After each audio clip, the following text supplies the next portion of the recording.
Garcia City Expats Club is a non-profit social organisation and our speakers are volunteers. The club as such assumes no responsibility or liability for the professional reputation of or the quality of services provided by the speaker today. Now, it's my great pleasure to introduce Pat today. Now, I think most of you know Pat. Some of you are here more recently. Pat just about holds the current record for organising speakers for the most consecutive number of years. I think he had a scattered rain. Anyway, it's 3 years. My 3 years is coming up in May, so I'm going to use that as an excuse to retire in May. She's also was chairman at the same time as she was organising the speakers, and so she's been a really major contributor to this club, and she has an involvement in this area going back to the Vietnam War, right? When there was U-Tapao was used. Giving away too much information. But I've been lucky enough to hear some of this talk before, and it's a really excellent and fascinating talk where we can learn more about the history of this area and the early involvement with Westerners in Thailand and this part of the world. So it's my great pleasure to hand over to Pat. And here's Pat Koester.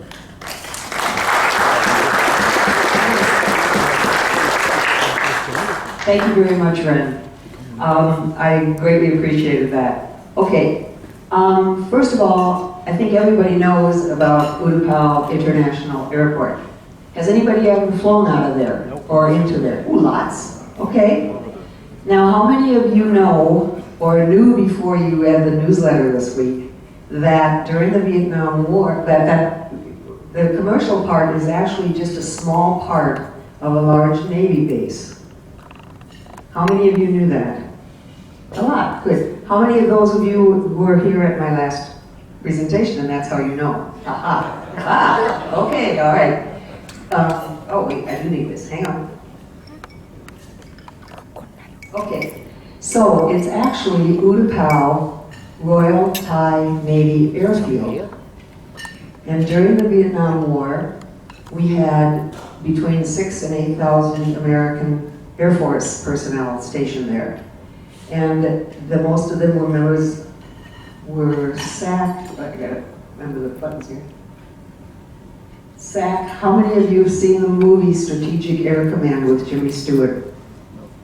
Okay, so basically the same thing, only 1960s, 1970s version. And then I was there as a club director of the USO, and we'll get into that a little bit later. Okay, so now I'm going to have to sit, I'm afraid, which I think those of you that know me know I'm usually roaming the stage and getting involved, but at the moment I have a little foot problem. So excuse me while I sit.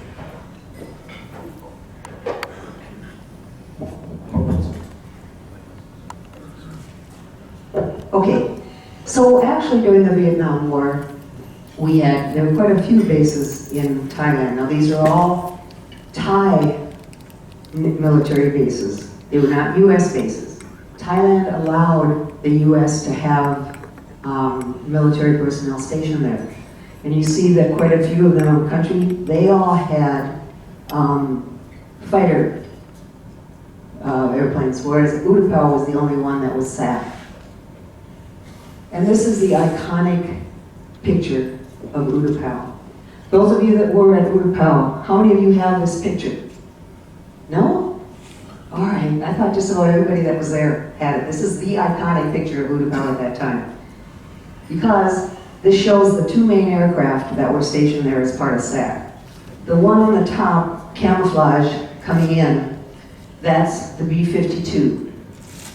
The one sitting on the tarmac getting ready to take off is the KC135. And I'll talk a little bit more about each of them.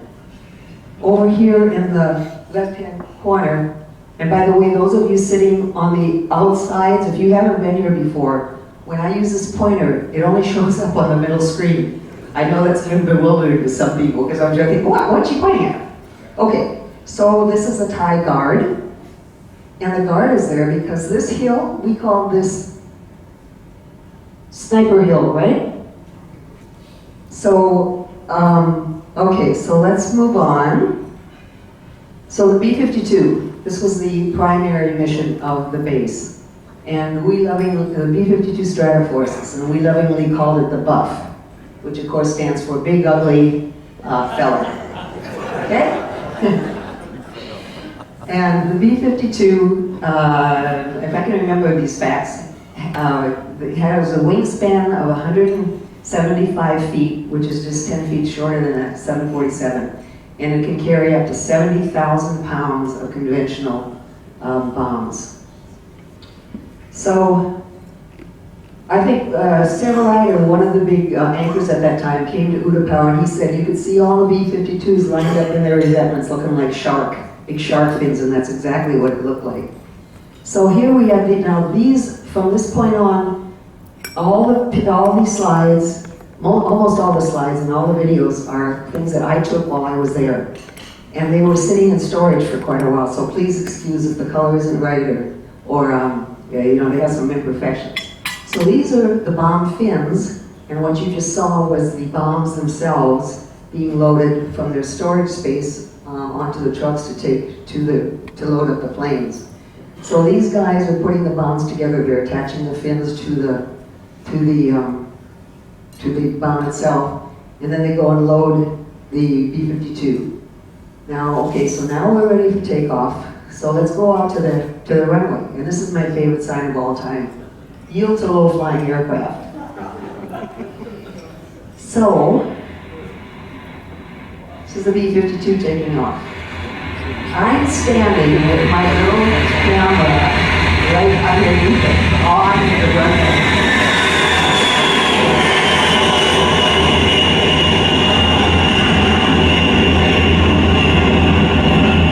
I often wonder if the pilots or the crew there could see me and wonder what this crazy woman's doing standing on the runway. Now you see 3 trails there. They always went off in groups of 3 called a pod. And I'm going to go back. Well, at the end of that video, I sweeped down the beach because we have quite a nice beach down there, and it's still there if you know how to get there. So at that time, we had little huts. I think this was the restaurant, which is still there, and this is our outdoor movie theater. Now remember, this is right at the end of the runway. Okay? So can you imagine, where else would you put a movie theater except right where that sound that you just heard is going off every, 24 hours a day? And some of you might be wondering, well, she said this was a little Super 8 movie camera that I had. Well, they didn't have sound at that time. So how do we get sound on that video? Well, that was thanks to Brad. Brad, the club's computer wizard back there. He added that sound, and it really makes it stand out. So thanks, Brad. All right, this is the other aircraft that was in that iconic photograph. This is the KC135 strato tanker. We call it the flying gas station. Now this is a much newer version of the KC135. This is not my picture, obviously. But I wanted to show you, you may have seen this in movies. This is the one that refuels all the aircraft in the air. And we have somebody here that was stationed at U-Tapao and worked in the fuel supply, and he said they pumped 2 million gallons of JP4 fuel from the port to U-Tapao every day for the B-52s and the KC-135s. This is inside the KC-135. In addition to fuel, it also served as a transport aircraft for the crews, both the B-52 crews and the KC-135 crews, where you would hear from a base in the United States and they came TDY, temporary duty. And they would usually serve like 3 months at U-Tapao and then 3 months. We also had the KC-135s at Kadena in Okinawa, Guam, and CCK on Taiwan, which I don't think is there anymore. But I have flown on that aircraft many times because I would just hop on a flight and go to those various places to buy supplies and buy things for the USO. And I'll talk a little bit more about that later. All right, this is another aircraft that we had at U-Tapao. Any of you recognize this? What is it? Yeah, this is the U-2. Now this U-2 is in a very secure area of the base. I was not allowed to go in there, so this was taken for me with my little Super 8 by one of the U-2 pilots. And as you'll see, now I want you to watch, having said that, watch, oh darn it, and you do the wrong thing. Okay, I'm sorry. Just hang on, just hang on, Pat. Just. Hang on, I'll get back there. Ah! Oh, I'm supposed to point it at you, huh? Yeah. Okay, I'm sorry, I'm gonna start this again. Can I get? Okay, now I hit this, right? No. Just hold on. Just what? Just hold You're on. gonna do it for me? Sorry. Okay. So, as I explained, this is on a very secure because this is a spy plane and it flies, missions doing all kinds of things, who knows what. So having said that, I want you to watch on the right-hand side of the screen here. You see this? I couldn't go there, but he could. So this aircraft flies at about 60,000 feet. And so the pilots actually do wear sort of a spacesuit. This is a typical US U-2 pilot. Watch what he does. And so the pilot gets loaded up in the cockpit along with his supply of air. And then once they're all set and ready to go, they're going to take off. Now notice this car here. At that time they had photographers that day, but this is called the chase car, and you'll see why in a moment. Now I want you to, whoop, oh darn it, did I do it again? No. See this thing right here? That is called a pogo stick. That's holding up the wing. Because this is nothing but a great big glider. I think it's 80 feet. And so it's just a great big old glider. And so they have these pogo sticks underneath each wheel to hold it up. Underneath you'll see pods that have all kinds of camera gear, surveillance equipment, the latest technology, I'm sure, whatever they carried on there. So once we get out to the taxiway, take me just a moment to get out there. Okay, now watch this guy in the way here. He pushes the airplane to get it going. And as it takes off, you'll notice where are the pogo sticks? They're gone. They've fallen off. So the U-2, in order to gain altitude, would circle around the base, and it would always come right over our where I lived. So then it goes out and does its mission. Now this is it coming back, and this is also very interesting. Now remember, it doesn't have anything underneath those wings. So this is where the chase car comes in. And this footage right here is taken from that chase car. And what they do is they communicate with the pilot. And they let the pilot know, like, oh, your left wing is a little bit low there, you better pull it up. And then as the plane comes to a stop, that truck is going to race underneath the wing and put the pogo sticks back in. And I always thought that was fascinating. Okay, what's next? So every squadron, every unit in the military has to have a patch for their unit. You see the one on the left is the U-2, and theirs is very flamboyant. They call their plane the Dragon Lady. The one on the right is another aircraft. Do any of you recognize that aircraft? It's the SR-71. This is another spy plane, which is really kind of the opposite of the U-2. The 3+ means that they admit that it goes over 3 times the speed of sound. That's what they admit to. So that one taking off, these were actually based up in Kadena and Okinawa. So you can see that taking off, it's just the opposite of the U-2. And the guys over here, usually you'll hear that referred to as the Blackbird. But over here they call it the Habu. And the reason for that is when the people at Okinawa saw this aircraft and the strange shape of it, they thought it looked like a snake, a very poisonous snake on Okinawa that's called the Habu. And so that's what they were called.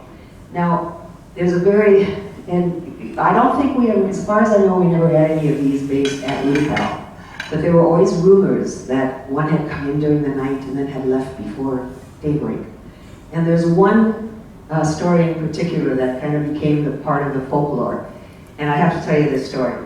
Before I tell you the story, I have you picture, back 50 years ago, this entire area was mostly jungle. Pattaya was a very little town with one hotel. Sadaip was a sleepy little fishing village. Our roads, we were lucky to have one road between Pattaya and U-Tapao, and it was just a, 2 lanes, one each way. So, okay, you got that picture in your mind, jungle, right? So the story goes that an SR-71 had crashed near U-Tapao. And the pilot, you can see what the pilot is wearing, comes walking out of the jungle like that.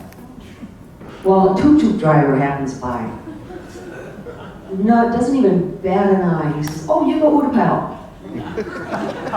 Maybe he was the brother of the ice cream man, I don't know. So he gets to the main gate of U-Tapao and goes up to the guard and says, "Hey, I need to see the base commander and the wing commander right away." And the guard says, "Oh yeah, you got some ID?" So I'm sure that wasn't true. It was a wonderful story. All right, another aircraft that everybody loved on the base was Air Rescue. And this logo to me is one of the greatest logos of all time. I think you can hopefully read the air, and then the rest. The CU is kind of small, and then the E. This is their helicopter. The story goes up, you don't need to read that, but basically it just says that one of their crew members woke up in the middle of the night and had this idea for this logo, because they had been trying to figure out a logo for their unit. But the reason it means so much to me is that the last line in this says that they gave an enlarged version of this framed to the USO Club. And we were very proud to have it hanging in our club. So naturally, since this helicopter was available on the base, I decided that I needed to go up and take some aerial photographs of the base. So I talked one of the pilots into taking me up. And there I am, all ready to go in my flight suit and my helmet. Now before I show you mine, I'm going to show you this one picture. This is courtesy of Bill, he's here today. This, I think, is a pretty recent overview of U-Tapao that was taken rather recently. And I'm going to, just to get you the lay of the land here. Whoops, oh, I did it again. Okay, pointer pad. Okay. This X here, that's where you enter the commercial side. And you drive down this road, and here's the terminal. This yellow line more or less kind of outlines the Navy base. So there you can see that this is just a small part of it, and you don't see much of it when you go on a commercial flight. So this X up here, this is actually the main entrance to the base, and this was our main entrance the whole time I was there. And this is the main road all the way down. Over here is the living area, the barracks over here, and this is the runway. Okay, over here is where the B-52s were parked. And this area over here is called the bomb dump. So let's go look at a couple of these places. I think we're gonna, okay. All right, here's the B-52s, all lined up in their bunkers or revetments. This is the bomb dump. So you can see we had a lot of bombs out there. And they were in these revetments so that if one blew up, it wouldn't blow up the whole base. Okay, now we're looking down that main road. Here's the entrance again. Here's the main entrance to the base, which is what we use. I need another finger. This is where I lived. This is where I lived, and we're going to go back there in a little bit. This was the USO Club. And this, I think you can see.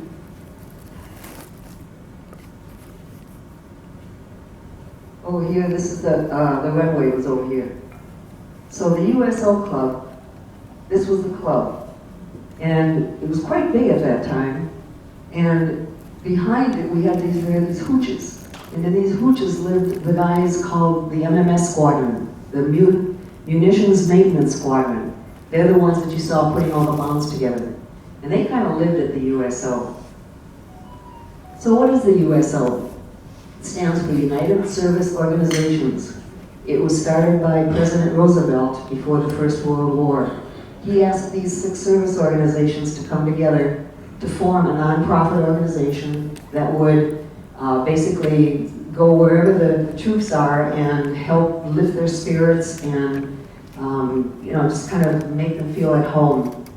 So at U-Tapao, we try to make everything very welcoming, from the front door and all the way through the club. And this, some of you might recognize, this is actually Les Brown, the band of renown, coming out of our USO Club. When you came inside, the first thing you saw was our reception desk with our very friendly and lovely receptionist. Now, 2 things we did, I heard a phone. 2 things we did not have at the USO. We did not have bar girls, and we did not have alcohol. So this was a place that the guys could come to get away from the war and away from all that stuff. And this was our, we had a staff of about 100 Thai people, because we were open 24 hours a day, and we usually had 4 American staff there. The lady on the right here, this one is actually for the ladies in the crowd. The lady on the left you may recognize. This is Kun Thieu, or some people call her Kun Chu. She was one of the founders of the PILC. Back then, she was my bookkeeper, secretary, Girl Friday, everything. And her husband was our snack bar restaurant manager. We have remained friends for all this time, and every time I come back to Thailand, I stayed with them. And she was most of the women I think that have lived here probably have known her when she was very active in the USO Club. And the next slide, I'll get this right yet. Okay, this young lady right here is with us today. She's sitting right down here at the table. Some of you know Pat Burbage.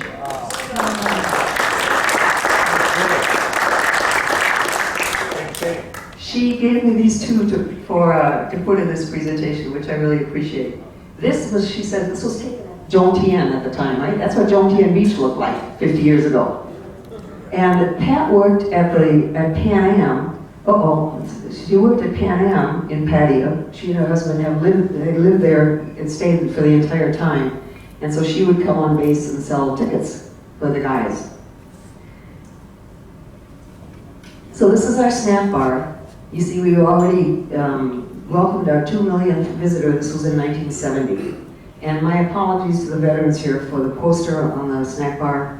This was taken in 1970 in Barbarella days. She was the pinup of every guy, so I'm sorry. Didn't have a more recent one with a different picture on it. But I wanted to show you our snack bar because we had the best food on the base. We had the best hamburgers, French fries, milkshakes, you name it. And the guys could come in here, they told us we had the most comfortable furniture on the base. And they could come in, they could play cards, they could play games, they could read books, they could write letters home, they could sleep, they could do anything they want without being hassled. Now the main thing of course the main activity, which I didn't get a picture of, is pinochle. Everybody played pinochle, right?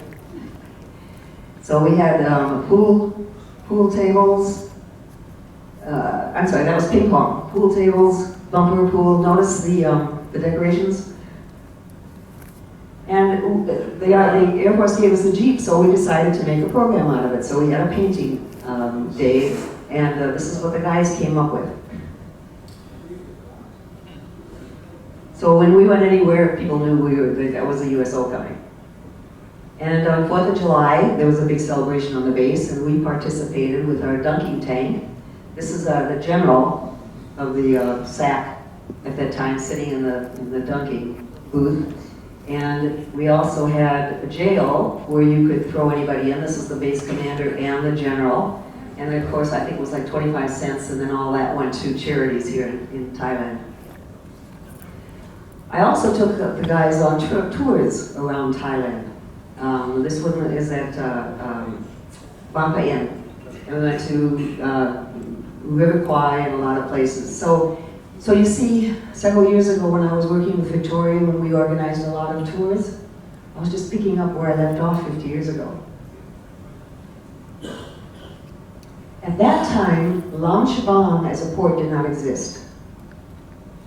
So all the ships, everything had to come in through Sarayip. But Sarayip didn't have a port either. So the military, the US military engineered and built the port of Sarayip and U-Tapao with a lot of help from the Thai people. And one day we decided that we were going to go out and greet these ships as they came in. Because at that time, remember there was really no communication. We didn't have internet and all that stuff.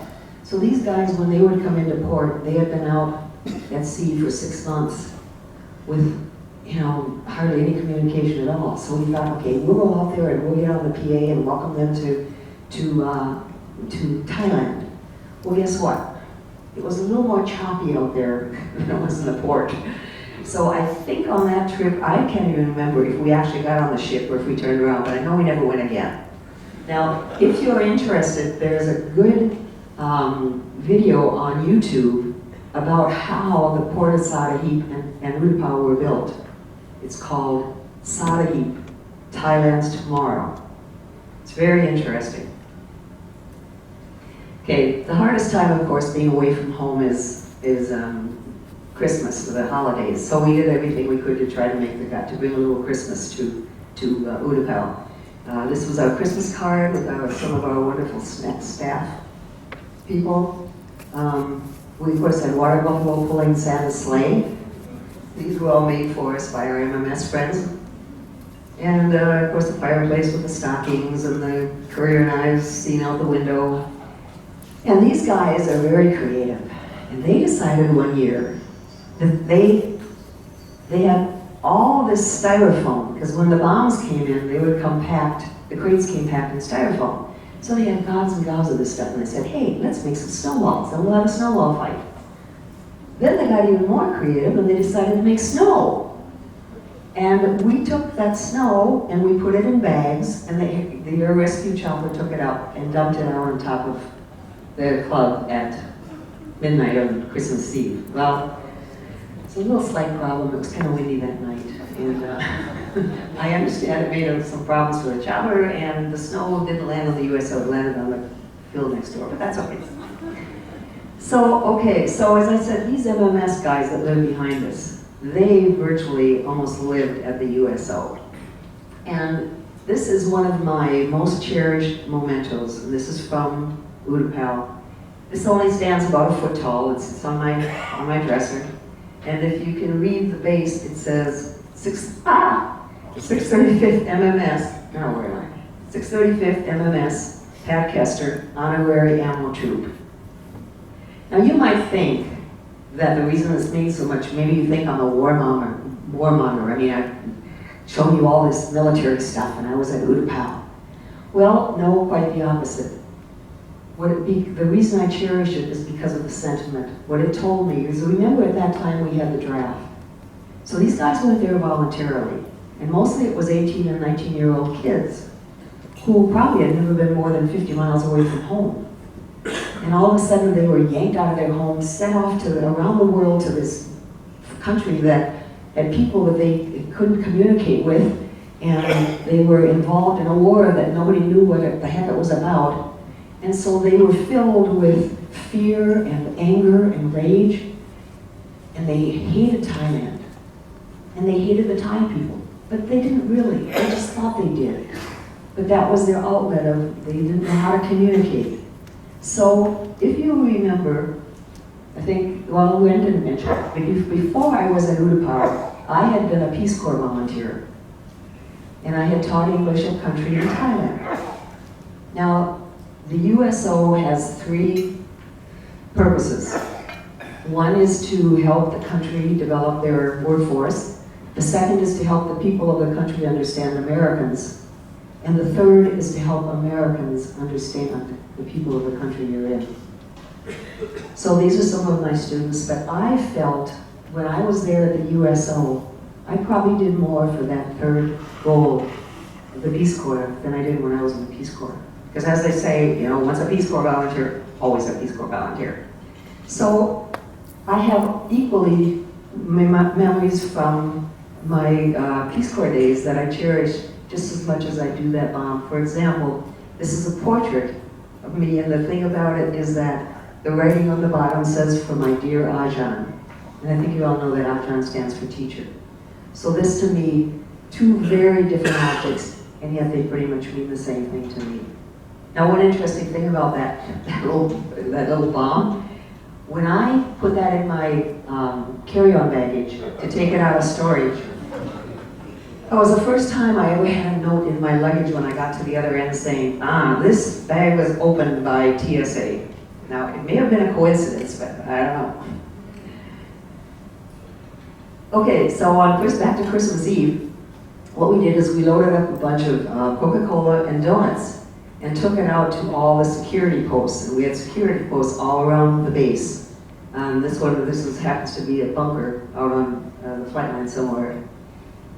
And Bob Hope came while I was there. I think this was in 1970. I think it was the 5th time he had been to U-Tapao. Notice the Sniper Hill in the background. And they usually set up in the barracks so that all the guys are sitting on the stairs and lining up to see Bob Hope. And he always brought along some girls to, you know, as he always said, I just, you know, brought these girls to show you what you're fighting for, guys. And he brought along some celebrities. And I don't know if anybody recognizes this young man. Anybody here from Cincinnati? Cincinnati Red fan? This is Johnny Bench. He was their 3rd baseman at the time. Very popular young man. And working behind the scenes with this was really interesting. I got to meet Bob Hope, and I want to tell you that he was the same off stage as he was on stage, and he really did love these guys. Okay, in an earlier slide, I showed you where we lived. And this is where we lived with the red circles around it. We had 4 what we call trailers, one for each of the USO girls. And then the other, okay, if I can't see this arrow. The other trailers, this is where all the crews lived, from the B-52s and the KC135s. And then this was the brass of the base. I think one of these was the base commander, where the other one was a general, and so we were in pretty good company there. Some of you, okay, this was my trailer. This is where I lived for 4 years. 12 by 24 foot trailer, which some of you may recognize as a shipping container. That's what I lived in. And we had a lot of parties on our patio, and we would have, and this particular one was a going away party for several of our friends. Susan, you'll meet Susan later. She was a USO director at another base. If you see this red circle here, you see the little thing in the middle? That's a U-2. The U-2 pilots were famous for putting their stencils all over base. Now, when I first moved in here, it was only a 12 by 24 foot trailer, but I had guilt feelings terribly for the first few months, because when I was in the Peace Corps, this was my house with a tin roof. And this is what I had for cooking. And this is my bathroom. And the floor is wet because I had just taken a shower. So this is what we did. You'd use this little thing up here to scoop water out of this clay jug and throw it over you, and then it just falls through the cracks. So when I got to U-Tapao and I had this place to live, I thought I was in 7th heaven. I could decorate it any way I wanted. I had air conditioning. I had running water, cold and hot. We had a driver. We had a maid that came and cleaned our houses. So it took me a couple of months to get over my guilt feelings.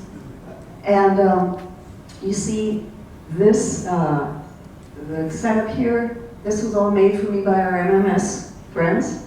And you see the stereo equipment. We didn't have a lot to do in those days because we didn't have much communication. So we all went to Okinawa, where there was a Marine base that had the best stereo equipment.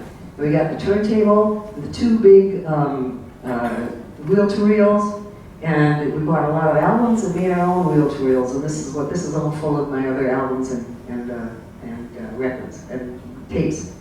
In the foreground here, you can see this is my bar. And I'm going to show it to you. There we go. And I want you to see it because this bar, if you notice, if you look at it real closely, you can see that these are 4x4s with scallops in them. Well, guess what that was used for? The bombs. That's what the bombs came loaded in. And they made a bar out of those for me. And that thing must have weighed a ton. I wanted to take it back to the States so bad, but there was no way. Okay, so as I mentioned, these are the trailers that the B-52 crews and the KC135s lived in. And I'm showing this picture because we had one really sad time while I was there. It was on December 11th of 1972. And some of us were sitting in the officers' club having dinner, and this B-52 crew came by in their flight suits. And one of them stopped at our table and said, "I think we're going downtown tonight. You want to go along?" Well, we all knew, everybody there knew what downtown meant. It meant Hanoi. And that was the beginning of an operation called Linebacker 2, where the B-52s finally went and bombed Hanoi. And it was sad because they were forced to fly the same route at the same time every day. And after a while, they were sitting ducks for the guns of the North Vietnamese. And so each day we would walk down this road and we would see maybe one or two trailers with two boards nailed over the door and a cross. And that meant that we had been shot down. So, in better times, at the Officers Club, we had a monthly Sawati party, welcoming new people to the base and saying goodbye to people who were living. And we had our party suits. The red party suits were for the people who were the base commander, and the red suits were for all the ground support. The blue suits were the SAC. So we all had our patches on there and everything. And as USO girls, we had to have one of each, so that we would kind of alternate between the ones that we wore. Now, this is not my photo, but some of you guys that were here might recognize it. This is Newland. How many of you have heard of this? Okay, to make a long story short, the Air Force decided that in order to control the VD problem, they built this thing. This is all lined with, this was a row lined with bars and bar girls. And so each bar girl had a number that she had to wear on her blouse or whatever. And once a week, the doctors from the base would go out and check all the girls for VD, which was, I think they call it something else now, and if their number came up positive, all the positive numbers were mentioned on our radio station the next morning. And if your number was called, you better get your butt down to the hospital. We call it U-Tapao bingo.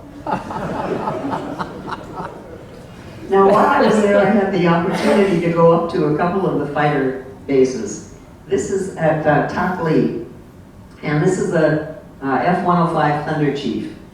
Now, at the fighter bases, things were a little bit more tense, because every morning you would watch the planes take off, and then in the afternoon around 2 o'clock, everybody started watching the sky to see how many of them came back. Well, I went up there that day for this friend of mine who was actually the fiance of Susan, who you met earlier, and I believe this was his 100th mission. So this was a celebration for him having made through 100 missions. And when he stops, you notice he's a little reticent to get out of the cockpit, come down, because he knows what's waiting for him on the ground. So the hoses come out, and once everybody's good and wet, we move to the Officers Club, and there everybody's thrown in the pool. So this is Ron, and his, I don't know if that's his crew or anybody. And then so here goes another guy in the pool, And the next one, this is Susan. Susan gets thrown in the pool. And of course I did also, but I don't think I have me on there. But I was the maid of honor at their wedding in Hawaii. And so this was kind of a nice day for us. But this is another place I got to visit. And again, this picture of mine does not do it justice. I took a bunch of pictures and I couldn't get the color right on any of them. This is probably the most beautiful place I've ever seen. The most beautiful beach. You know, those phones really are irritating. The most beautiful beach and trees that I've ever seen in my life. And it's a place called Diego Garcia. How many of you heard of Diego Garcia? All right. So Diego Garcia, you see there at International Airport, elevation 750 feet.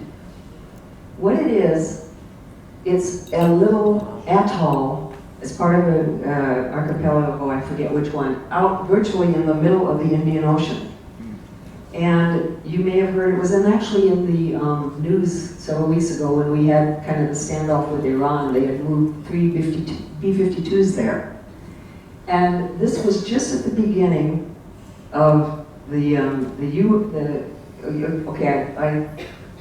going to use the pointer, but I put a box on Thailand because it was a 10-hour C-130 flight from U-Tapao to Diego Garcia. You'll see why that's important in a minute. So again, this is not mine. This is the one I pulled down off of the internet several years ago. And Diego Garcia, I think it was 70 miles from one end around to the other end. And you see these white clouds up here? Well, if you pull down a picture now from the internet, you'll see all these clouds just happen to appear in a lot of other places along there. Because what happened is the U.S. Leased this island from the UK, and at that time they were just starting to build. The CVs were down there. There were 700 CVs, they said, and 2 mules, and they were just starting to build a runway and develop it into, I don't know what all is there, but it's basically a great big U.S. base for Army, Navy, Air Force, everything. And they were just starting to build a runway. Now, the runway, I think I told you, maybe I didn't, at U-Tapao, the runway was 11,500 feet, and that was at the time the longest runway in the world. The runway at Diego Garcia is 12,000 feet long. So this is the temporary housing where a couple of us went down there and stayed for a couple days. Is this out of MASH or what?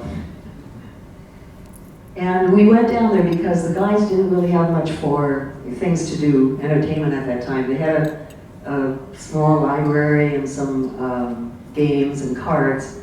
So we decided that as a USO we would take a casino night set up down there. We did this every month at the USO in U-Tapao. You know, we had that little craps table and everything. So we gave everybody at the beginning of it a lot of play money, and then at the end, whoever had accumulated the most, of course, was able to bid on the prizes that I had bought in Okinawa, Guam, and all these other places. So, unfortunately, I didn't get any pictures of the actual casino night because I was a tad busy. But while we were there, the CDs took us kind of on a tour of Diego Garcia. Before we started building the military base there, it was all coconut plantations. And this was a typical hut where some of the local people of Diego Garcia lived that all worked on the plantations. So at that time they had moved all of the natives off of the island, and we boarded this landing craft to go across the lagoon, and what they were doing is they were going to this plantation. Is that out of South Pacific movie or what?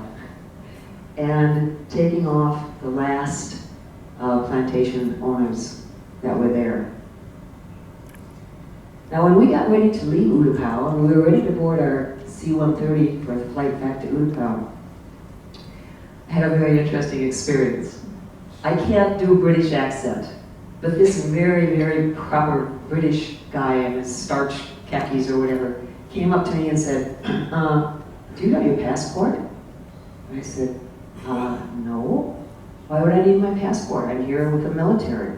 I've gone all over with military planes and I never had to take my passport. Well, you go back and you tell your people this is not a United States island. This is a British island. And you go back and tell them that you almost didn't make it off of Diego Garcia because you didn't have your passport. Well, later, of course, I kicked myself that I didn't have my passport. How many people have a Diego Garcia stamp in their passport? So I know there's one person that is Tim. Is Tim here? But he was in a much different capacity. He's, I think, a marine biologist, and he was there many years later. Anyway, so, okay, so that's basically my story of when I was at U-Tapao. Now, I'm going to bring you back almost to the future for just a little bit. There's an organization called the U-Tapao Alumni, and this is for anybody that was stationed at U-Tapao. And I'm a proud member of this. And I gotta show you this patch, because this is a brilliant patch, the guy who did it. You see this up here? That looks like Thai letters, right? Drive the Thais crazy trying to figure out what the heck it says. Well, it's actually in English, and it says U-Tapao Alumni.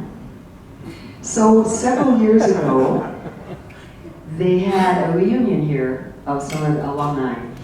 And unfortunately, it was headed up by Jim Gilmore, who, I think that's him, is that him? Who was planning to be here today, but I got an email from him this morning saying he was not feeling well and wasn't able to make it. But he organized this reunion, and as part of the reunion, he had talked to the Navy personnel on the base and got us a grand tour of the base at that time. I think this was probably 10 years ago. And just to show you at that time, this was the bomb dump. You see, it was a little bit overrun. And at one point, I don't know where we were, but we got lost. And we had to have Jim come and bail us out in the bomb we truck. I'm sorry he's not here to see this. So when I first came back to Pattaya 12 years ago, I guess, I was a part of the local press corps, and several times we were invited to come out to U-Tapao to see some of the military exercises that they were staging. And just, you know, as an example, they like to show off their aircraft. And then there was one time when I kind of got an exclusive. This was several years ago again, when in Burma they had terrible floods, and they needed supplies terribly. And there were pallets and pallets of supplies sitting on the tarmac at U-Tapao, supplied by USAID, but the Burmese would not let us take them in. I think they finally relented after several weeks and allowed the supplies to come in. So today, I know we have some US military activities out there, but I don't know what all we have. Maybe some people here know better than I do. So, time for questions. I hope you enjoyed. I have a little tour of what my experiences at that time. If there are any questions,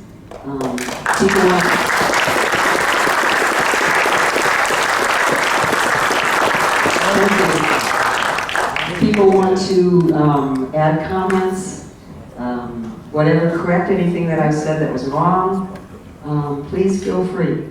Anybody? I know Stuart has a question. I'm ready for you, Stuart. You ready for that one? I have another one for you. One at a time. How did you know that video at the start, how did you know it wasn't a KGB ice cream wagon? Good question. Because there were a lot of communists around at that time, and we didn't call that thing Sango Hill for nothing. And there were a couple incidents where they tried to sabotage things on the base, but I think those were all before I got there. Anybody else? Over there, I see a hand. Oh, I see a hand over there. Anybody? Roger. How did you feel about the bingo program that was started? And did you have any romantic inclinations toward anybody while you were in that station there? Please, Roger. I mean, I'm not associating you with the 435 thing, but, did you have a boyfriend there? That's none of your business, quite frankly.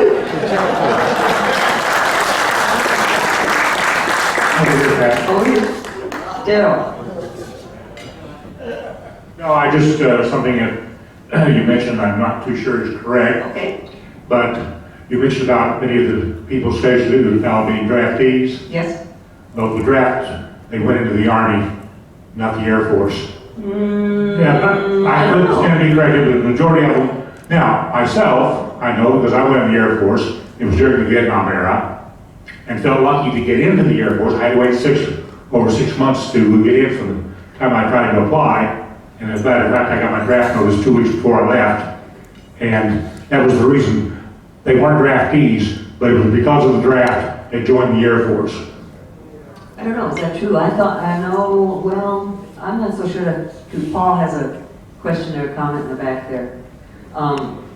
If it is, I stand corrected, but I know that a lot of these guys came there and they didn't want to be there. And they were really lost, and I can't tell you how many times somebody would come to me in my office and say, Pat, I'm going home in a couple days, and I just wanted to come by and thank you for helping me through these years and helping me learn a little bit about Thailand. Over there, Paul, in the back.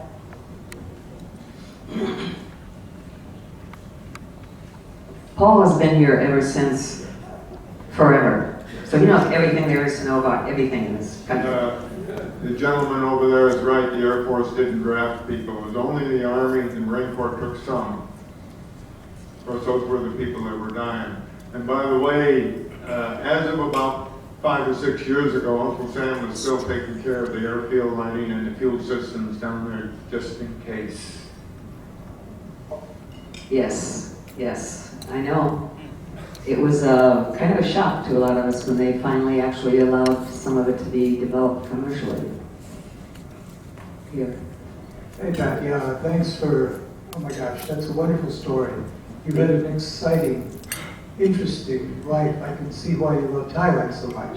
You've given yourself so much to maintain the people who've come here to visit and been abridged, like you said. Did you learn how to play pinochle? Of course! Of course, I can still play pinochle. Anybody here play pinochle? Hey, let's get together. Hi, Pat. I do. I was in the Marine Corps. I spent a year and a half in Vietnam. I would have loved to have been in U-Tapao. Yes, I know what you mean, yeah. That's very true. Okay, Stuart gets his second question. You read that one? I did. Okay. This is from friend Ed. He's not here with us today. Pat, the most pressing issue in regards to the war is Agent Orange and America's obligation to the people of Vietnam and US troops. Representative Barbara Lee introduced again a bill in Congress that would obligate US to make reparations. Excerpt from the bill.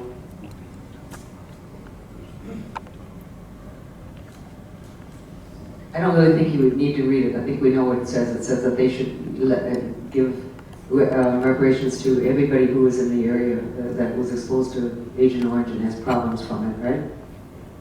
Yeah. Okay. Do you have any comment on that? Actually, there just happens to be somebody in the crowd who can speak to that. Lou, over here at the speaker's table. Lou is the head. Lou, oh, here, I'm sorry. Lou is the head of the VFW post down in Sadahi. Lou, would you please stand up? What we'll do is I really don't want to get into great details. The VFW certainly is sponsoring, along with the American Legion, other veteran advocacy groups, sponsoring that bill. We were able to get the Blue Water sailors and Marines included, went into effect on 1 January of this year. We're working on the areas here in Thailand, Cambodia, and Laos. And after the session, I'll follow up with you, sir, in more detail. Thank you for the question. Yep. And if there's anybody else that thinks it might have some effects of Agent Orange, please say Lou after this meeting. And Lou, I think one thing I think people could do to help in this effort is to write their congressman, couldn't they, and ask them to pass that bill. So again, anybody that's interested in it, you can see Lou after the meeting. Okay. Thanks, Stuart. I think the bill also addresses victims inside Vietnam. There might have been US troops there or Vietnamese civilians. Thanks. Okay, any other questions? Roger, please. Wait, who is this? Oh, Roger again. Hey, thanks for... You didn't ask another personal question. I didn't mean to insult you, I just was hoping to add a little spice to the thing. But I was also drafted, so I agree with what was said about, I think only Army or maybe some Marines were drafted. I was drafted and told in the letter, if you want to do something else, go do it within the next 2 weeks. So I went in the Army and took the Warrant Officer Flight Training course, but I would have gone in as an Army person. A lot of person has been suggested went into the Navy or the Air Force to get out of carrying a gun in Vietnam. Well, okay, so they went in there to get out of the draft. So they still didn't want to be there. Okay, anybody else? This side again. Oh, wait, one more back here. Hi, thanks for the talk. Is it true, somebody told me that in Silver Lake, the Big Buddha Hill, that was cut down to make the runway, you know? And the other question is, the gold or brass Buddha on the hill there, was that supplied by or paid for by the Americans or the Thais? Okay, I'm going to let Paul answer that one. But the basic answer is yes. Paul.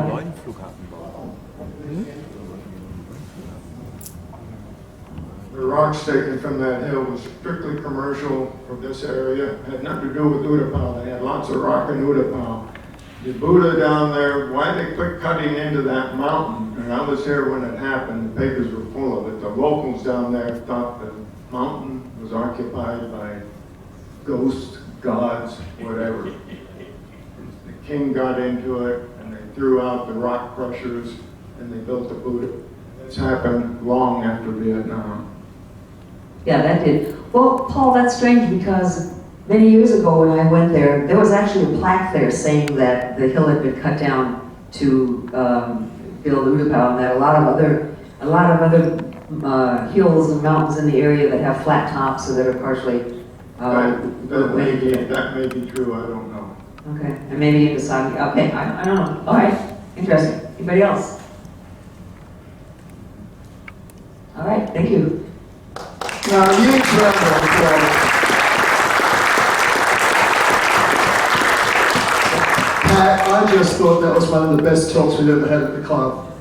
Not just that it was informative and it was about an area we're all fascinated by, but I just thought it was full of compassion for the Thais and everybody. So thank you again for just what you've done for this time, what you did today. If you can wheel forward, we've got, the standard thing we inflict on people. Do you want to push the... Yeah, we can do it right here. We'll just flash the photo.